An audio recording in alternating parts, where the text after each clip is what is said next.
Baik, saya akan melanjutkan mengenai eh, teori manajemen lainnya, yaitu eh, teori pendekatan kuantitatif ya. Nah, eh, pendekatan kuantitatif untuk manajemen itu mulai berkembang sejak Perang Dunia Kedua. Nah, pada waktu itu Inggris ingin memecahkan beberapa persoalan yang sangat kompleks dalam Perang Dunia Kedua tersebut.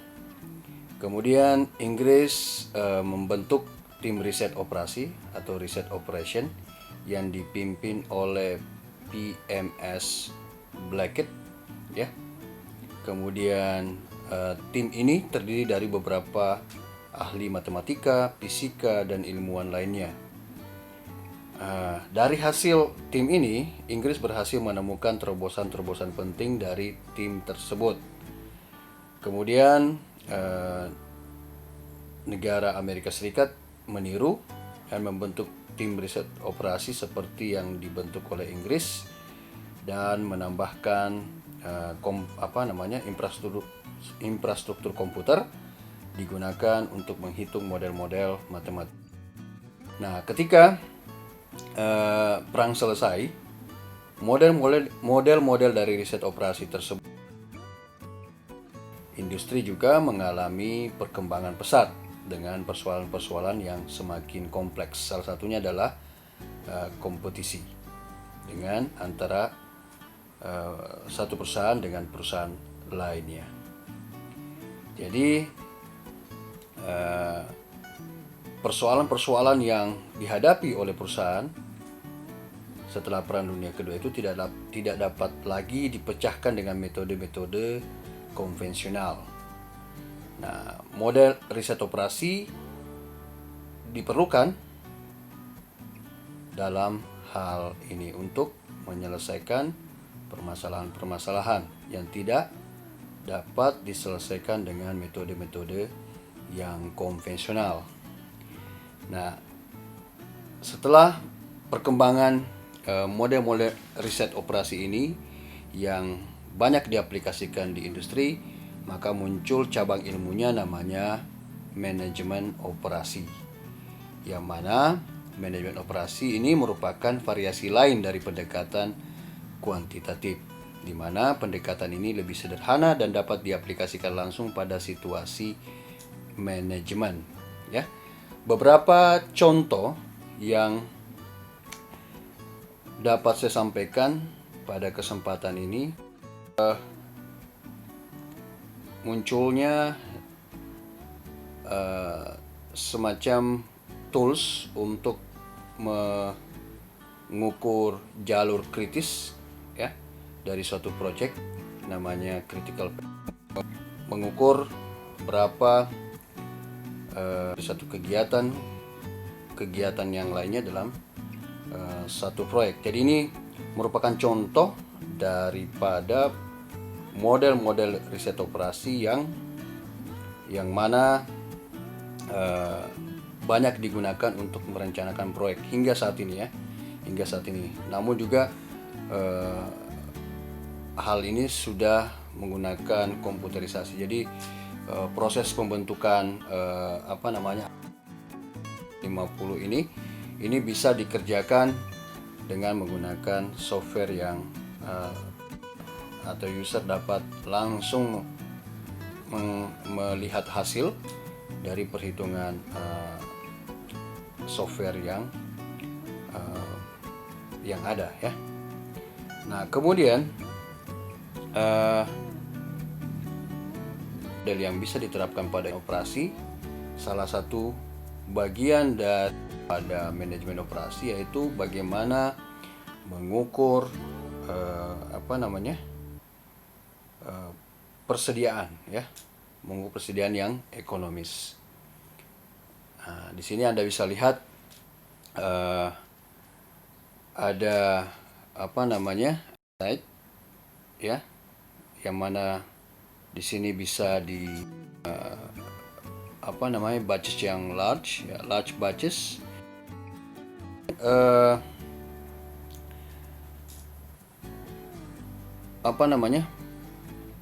pekerjaan-pekerjaan ini, baik itu dalam konteks yang besar maupun konteks yang kecil, ya, kan bisa mengurangi biaya. Ya, jadi itu inti dari EOKI sebenarnya. Kalau dilaksanakan dalam kelompok produksi yang besar, maka hal yang dapat dilakukan yaitu mengurangi persiapan biaya produksi, ya, biaya persiapan, biaya persiapannya di ya, misalnya biaya yang berhubungan dengan administrasi dan seterusnya, hal itu bisa dikurangi. Kemudian kalau dalam konteks produksi yang skalanya kecil, maka pengurangan biayanya itu difokuskan kepada biaya carrying cost-nya, ya. Jadi biaya carrying cost. Nah, ujung daripada kedua kelompok atau kedua pola produksi ini adalah mengurangi biaya per unitnya, ya. Perlu saya sampaikan bahwa EOKI ini sangat tergantung oleh beberapa hal, ya. Di antaranya adalah demand, ya. Kemudian biaya biaya pemesanan dan seterusnya. Kemudian biaya-biaya yang terkait langsung dalam proses persediaan, misalnya holding cost atau biaya penyimpanan. Nah, semua jenis biaya yang saya sebutkan tadi itu sangat mempengaruhi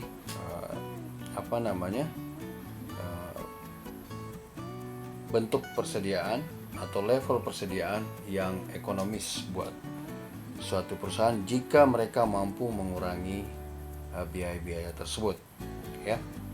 Jadi umumnya rumusnya ini sudah ada. Nanti masalah persediaan ini akan dibahas pada mata kuliah lain, dan juga mungkin akan disinggung pada beberapa materi-materi selanjutnya di manajemen industri ini. Tapi saya kira kalau Anda dari background akuntansi, masalah penentuan persediaan ekonomis, ya, atau economic order quantity ini, itu sudah tidak asing lagi, atau sudah familiar dengan masalah formula ataupun hal-hal yang saya sudah sampaikan seperti yang ada pada slide ini. Nah, selanjutnya kita ke teori manajemen kontemporer, ya. Teori manajemen kontemporer. Nah, beberapa pendekatan teoritis itu sudah saya sampaikan sebelumnya, yang mana teori-teori tersebut itu mengalami perkembangan, ya. Beberapa teori tersebut, ya, dapat diintegrasikan dalam prakteknya, ya. Dapat diintegrasikan pendekatan atau teori-teori tersebut dan kreatif. Nah, dengan memahami kedudukan manusia tersebut, maka prinsip manajemen itu dapat dikembangkan lebih lanjut, ya. Ahli-ahli yang mendukung pernyataan ini adalah seperti Edward Deming, ya, yang mana mengembangkan prinsip-prinsip seperti FIO, ya, yang berfokus pada kualitas kerja dan hubungan antar karyawan, ya. Edward Deming ini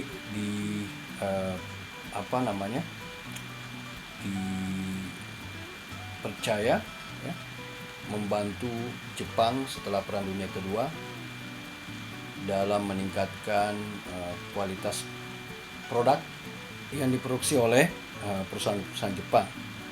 Jadi Edward Deming ini berjasa buat pengembangan industri di Jepang, ya, dalam hal atau dalam konteks kualitas suatu produk. Kemudian ada namanya pendekatan integratif, ya. Ada namanya pendekatan integratif yang merupakan bagian juga dari teori manajemen kontemporer ini. Nah, di dalam teori manajemen dengan melihat berdasarkan pendekatan integratif, ya, menyatakan bahwa manajer itu harus mampu melihat ketergantungan antar bagian dalam organisasi. Kemudian ada pengaruh lingkungan eksternal dan ada keunikan situasi yang dihadapi oleh organisasi atau perusahaan. Nah, setelah memahami ketiga hal tersebut, itu manajemen dapat memilih mana yang lebih baik atau mana yang paling baik untuk diterapkan pada situasi yang dihadapi, ya. Jadi kalau melihat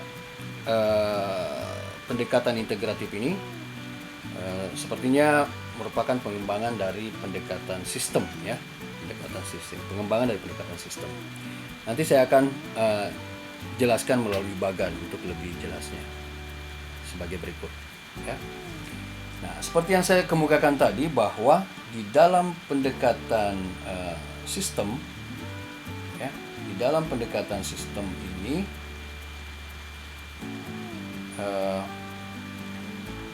ada beberapa kegiatan atau sub-sub kegiatan yang saling mempengaruhi satu sama lain, ya. Jadi ada subsistem, ya. Ada subsistem yang saling berkaitan, ya. Kalau kita lihat di bagian input paling atas, input organisasi itu bisa berupa bahan mentah, manusia, modal keuangan, dan informasi. Kemudian semua input tersebut akan dilakukan proses transformasi, yaitu kegiatan dalam organisasi, misalnya sistem produksi, sistem pengendalian, dan administrasi. Kemudian setelah melalui tahapan proses transformasi ini, maka akan menghasilkan output, yaitu berupa produk yang akan dijual dan akan menghasilkan profit, ya, kepada perusahaan. Dan selanjutnya akan memberikan informasi kembali kepada atau umpan balik dalam menyusun atau merencanakan input untuk kesinambungan perusahaan, ya. Jadi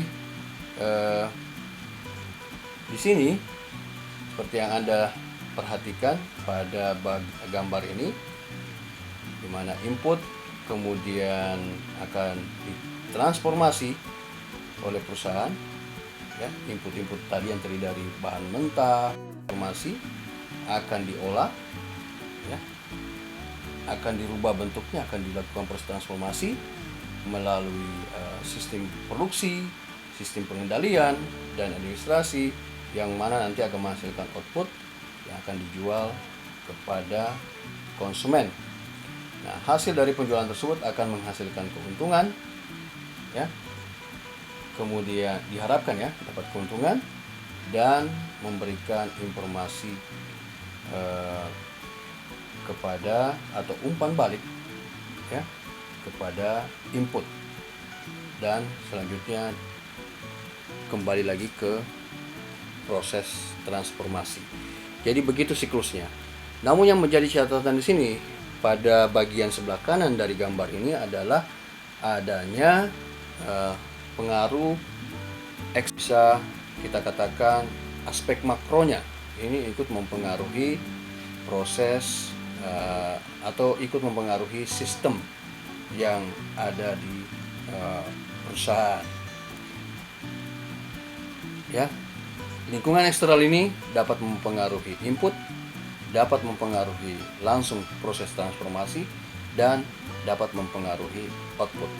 Ya, sebagai contoh yang terjadi pada saat ini, ya perusahaan menghadapi COVID-19, mereka berbondong-bondong menyiapkan strategi-strategi yang ampuh agar kelangsungan sistem yang ada di perusahaannya bisa berjalan dengan baik meskipun ya dibayang-bayangi oleh ancaman dari luar, yaitu COVID-19 hadapi saat ini ya. Nah, kalau kita lihat pada sistem ini, sepertinya sistem ini cukup terbuka, ya, di mana sistem ini berinteraksi. Sebaliknya, sistem yang tertutup, ya, adalah sistem yang tidak berinteraksi dengan lingkungan. Ya, jadi kalau dia tertutup, gambar yang sebelah kanan ini diabaikan, ya. Tetapi kita anggap bahwa pendekatan sistem ini menganut menganut sistem yang terbuka, sehingga lingkungan eksternal itu dijadikan reference akan atau mengantisipasi pengaruh terhadap input, transformasi, transformation proses, dan output, ya. Nah, kemudian subsistem yang umumnya ada dalam suatu organisasi perusahaan, yaitu subsistem pemasaran, ya, keuangan, produksi, dan lain-lain, ya. Nah, subsistem ini yang saya sebutkan tadi, ya, itu merupakan subsistem yang harus saling berkaitan, ya. Nah, perubahan pada subsistem produksi misalnya akan mempengaruhi subsistem kondisi tersebut, ya, harus melihat tidak hanya subsistem tetapi juga keterkaitan antara subsistem. Jadi itu bagian kedua yang ingin saya tambahkan pada penjelasan pendekatan sistem ini. Kemudian berikutnya adalah sinergi. Jadi subsistem seperti pemasaran, keuangan, dan produksi dan yang lain-lainnya itu harus bekerja sama. Nah, hasil yang akan diperoleh akan lebih efektif dibandingkan mereka bekerja sendiri-sendiri, atau istilah lain dalam bahasa Inggris adalah silo, ya.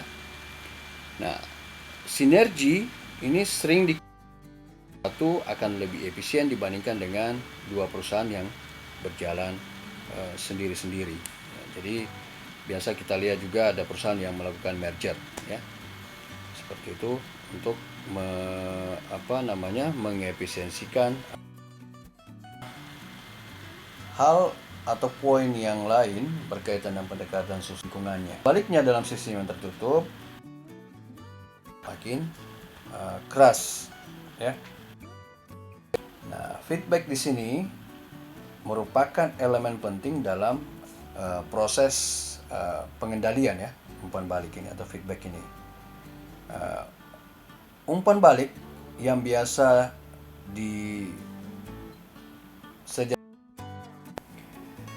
Kemudian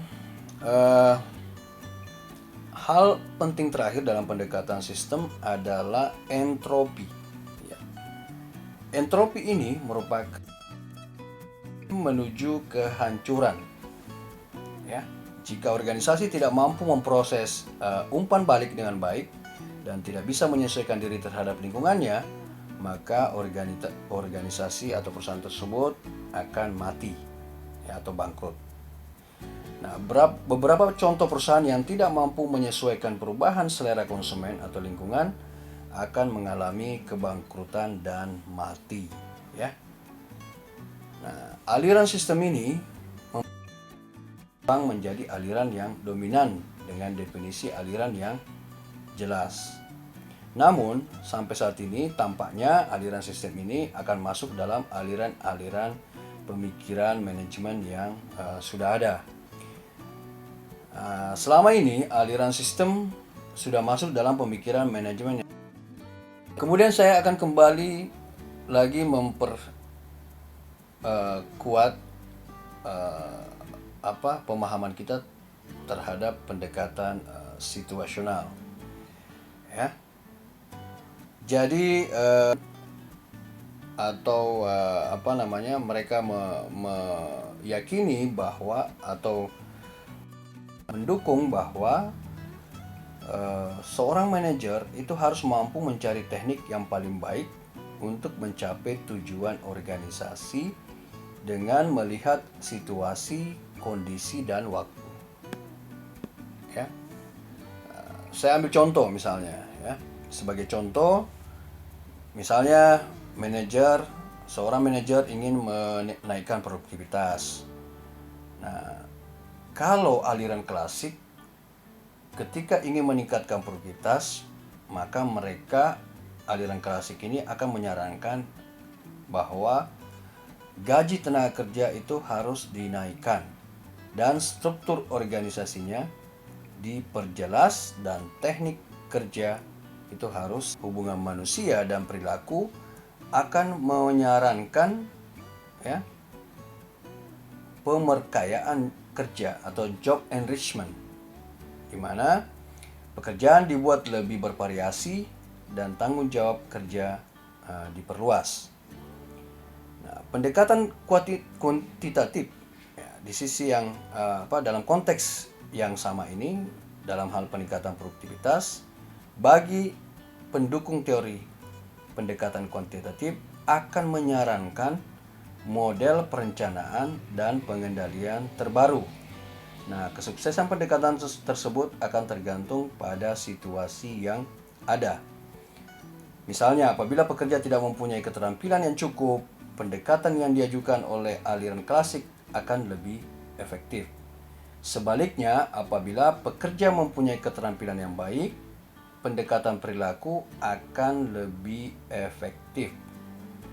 Nah, apabila pekerja sudah cukup maju, maka pendekatan aliran kuantitatif akan sangat membantu. Ya, jadi itu penjelasan kembali atau penguatan kembali mengenai pendekatan situasional dan contoh yang bisa saya berikan pada kesempatan ini. Kemudian berkaitan dengan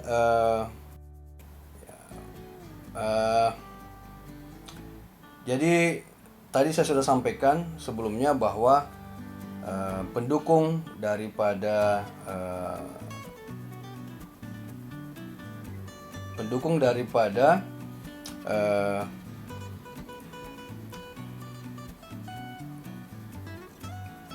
prinsip-prinsip hubungan manusiawi ini, yang mana beliau mengembangkan prinsip-prinsip manajemen seperti Fayol, seperti ahli sebelumnya itu Fayol, yang fokus pada kualitas kerja dan hubungan antar karyawan. Nah, saya ulang sekali lagi bahwa prinsip-prinsip manajemen tersebut yang berfokus pada kualitas kerja dan hubungan antar karyawan diyakini bahwa hal tersebut meningkatkan kualitas produk mereka. Kemudian Thomas G. Peters dan Robert H. Waterman menulis kemudian buku yang populer dengan judul In Search of Excellence pada tahun 85. Nah, buku tersebut mencoba melihat faktor-faktor dapat bertahan. Nah, organisasi mampu memenuhi kebutuhan sosial dan lingkungan dengan efektif. Ya, menurut penulis terakhir tadi, Peters dan Waterman, organisasi semacam itu yang saya sebutkan tadi mampu membangun nilai bersama. Nah, di mana nilai bersama ini bisa membantu karyawan bekerja di eksternal. Nah, contoh nilai semacam itu bisa kita lihat yang mempunyai is number one atau kualitas pekerjaan nomor satu. Akan mempengaruhi kerja karyawan dan karyawan akan terfokus pada upaya untuk menaikkan kualitas, ya. Nah, jadi pendekatan hubungan manusiawi ini, ya, masih membutuhkan untuk sampai dikatakan sebagai aliran manajemen baru pun praktisi. Kemudian ide-ide pendekatan hubungan manusiawi ini banyak mempengaruhi praktek manajemen yang ada saat ini, ya. Nah, itu beberapa pokok-pokok penting dalam hal pendekatan hubungan manusiawi dalam konteks. Aspek ini ada lihat kiri atas, ya. Ada dalam memandang suatu sistem perlu, ya, di kotak sebelah kanan atas yaitu pendekatan situasional. Ini menekankan bahwa suatu perusahaan, ya, untuk menuju atau mewujudkan environmental scanning ini digabungkan klasifikasi lagi yang lain, ya, atau ke kotak kecil yang dibawa efisien. Jadi ada teori dan di dalamnya ada aplikasi atau penerapan manajemen operasi dan manajemen sains, sehingga keseluruhan teori dan pengelolaan dan pendekatan integratif melibatkan atau mengikutkan semua pendekatan atau teori. Sebenarnya bentuk atau pola pendekatan integratif di dalam konteks ilmu manajemen. Nah, selanjutnya teori yang saya sudah sampaikan tadi dihasilkan oleh teori manajemen ilmiah ini diantaranya adalah konsep produksi massal, ya. Kemudian desain pekerjaan, pemilihan dan ahli-ahli yang masuk dalam kelompok manajemen ilmiah. Tetapi manajemen ilmiah ini ada keterbatasannya, ya. Yang pertama adalah asumsi bahwa manusia akan berusaha memenuhi kebutuhan ekonomi dan fisik. Universalitas pendekatan manajemen ilmiah itu hal yang saling harus dipertimbangkan di dalam memanage suatu, ya. Keterbatasan dari aliran perilaku ini. Keterbatasannya adalah desain metode dan analisis penelitian ini masih diperdebatkan, ya, desain metode dan analisis penelitian.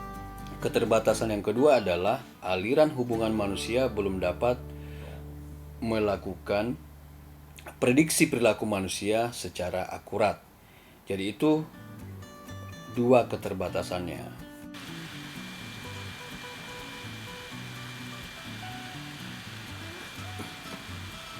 Baik, pada pendekatan kuantitatif. Teori pendekatan kuantitatif ini juga memiliki keterbatasan, dan di samping itu tetap berkontribusi kepada perkembangan teori manajemen. Nah, pendekatan kuantitatif ini memberikan sumbangan penting dalam hal perencanaan dan pengendalian. Jadi model-model yang dikembangkan itu sangat sesuai dengan permasalahan-permasalahan yang dihadapi oleh bisnis pada umumnya. Misalnya saya sudah sampaikan beberapa slide sebelumnya bahwa CPM atau Critical Path Method itu bermanfaat untuk perencanaan dan pengendalian suatu proyek. Nah, pendekatan tersebut juga membantu memahami persoalan manajemen yang saya katakan tadi yang cukup kompleks ya, sehingga disederhanakan dalam bentuk model matematika. Jadi meskipun model matematika dengan formula-formula yang sulit dimengerti itu sangat kompleks, sebenarnya model tersebut dimaksudkan untuk menyederhanakan dunia nyata yang sangat kompleks. Nah, dengan model matematika tersebut, faktor-faktor penting dapat dilihat dan diberi perhatian ekstra. Namun, model kuantitatif ini banyak menggunakan model atau simbol yang sulit dimengerti oleh kebanyakan orang, ya, termasuk juga seorang manajer ya. Ini sulit, apalagi backgroundnya bukan dari matematika atau MIPA ya. Nah, pendekatan kuantitatif ini juga tidak melihat persoalan perilaku dan psikologi manusia dalam organisasi. Jadi persoalan perilaku dan psikologi manusia dalam teori pendekatan kuantitatif dalam perkembangan teori manajemen tidak memasukkan aspek manusianya. Meskipun demikian, potensi model kuantitatif ini belum sepenuhnya dikembangkan. Apabila dapat dikembangkan lebih lanjut, maka pendekatan kuantitatif ini akan memberikan sumbangan yang cukup berarti ya buat perkembangan teori manajemen. Jadi ini merupakan sumbangan dan keterbatasan yang diberikan oleh pemikir-pemikir dalam perkembangan teori manajemen, khususnya menyangkut pendekatan kuantitatif ya. Nah, kemudian pendekatan terakhir yaitu pendekatan kontemporer dalam teori manajemen. Ini juga memberikan sumbangan kepada perkembangan teori manajemen, yaitu mengintegrasikan pendekatan-pendekatan manajemen sebelumnya. Jadi pendekatan ini sebenarnya mengintegrasikan seluruh pendekatan-pendekatan sebelumnya yang ada ya. Kemudian mereka gabungkan, kemudian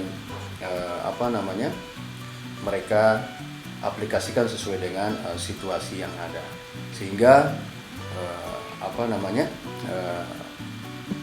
pemikiran yang menggunakan pendekatan kontemporer ini bisa memberikan warna tertentu kepada perkembangan pendekatan sebelumnya. Namun ya, pendekatan kontemporer ini juga memiliki keterbatasan, yaitu aliran sistem pada aliran manajemen sebelumnya itu sudah termasuk ya. Maksudnya adalah sistem dan subsistem yang ada ya, itu sebenarnya sudah dikemukakan ya hanya pada saat itu belum secara detail seperti yang dikemukakan oleh pemikir-pemikir yang menggunakan pendekatan kontemporer. Kemudian pendekatan situasional pada pemikir-pemikir yang menggunakan pendekatan atau yang masuk kategori pendekatan kontemporer, itu pendekatan situasionalnya tidak memberikan sumbangan yang baru karena hanya menggabungkan beberapa pendekatan-pendekatan sebelumnya, kemudian menerapkan sesuai dengan situasi yang dihadapi oleh suatu organisasi atau perusahaan. Nah, kemudian yang terakhir keterbatasannya adalah membutuhkan waktu untuk diakui sebagai suatu ilmu. Ya. Jadi itu sumbangan dan keterbatasan yang bisa saya sampaikan dalam konteks pendekatan kontemporer pada perkembangan teori manajemen. Nah, perkembangan ya, sebelum saya tutup ya, saya ingin memberikan penjelasan penutup bahwa perkembangan teori manajemen ini masuk ke dalam kajian kita agar adik-adik sekalian ya diberikan atau terbuka pemahamannya bahwa untuk memanage suatu industri itu ya tidak mudah juga ya, cukup kompleks. Nah, teori-teori ini kalau kita perhatikan ya, yang saya jelaskan di video pertama maupun video kedua ini ya akan memberikan manfaat bagi kita semua jika ya memimpin suatu organisasi dan menghadapi persoalan-persoalan organisasi. Jadi dengan kata lain, pemikir-pemikir telah memberikan hasil sumbangan pemikirannya ya, sebelumnya, dan kita bisa manfaatkan ya, ketika kita memimpin suatu organisasi dan menghadapi persoalan-persoalan yang sama ya, maksud saya yang sulit dihadapi oleh suatu organisasi. Jadi sekali lagi itu yang bisa saya sampaikan. Terima kasih atas perhatiannya. Semoga apa yang kami berikan ini pada materi yang kedua ini bisa bermanfaat untuk Anda. Jika ada pertanyaan, silahkan masukkan pertanyaan Anda di kolom komentar yang tersedia di YouTube ya. Atau bisa berkomentar di grup juga. Maksud saya mengajukan pertanyaannya di grup WhatsApp yang sudah ada kita bentuk ya. Jadi itu yang bisa saya sampaikan. Assalamualaikum warahmatullahi wabarakatuh.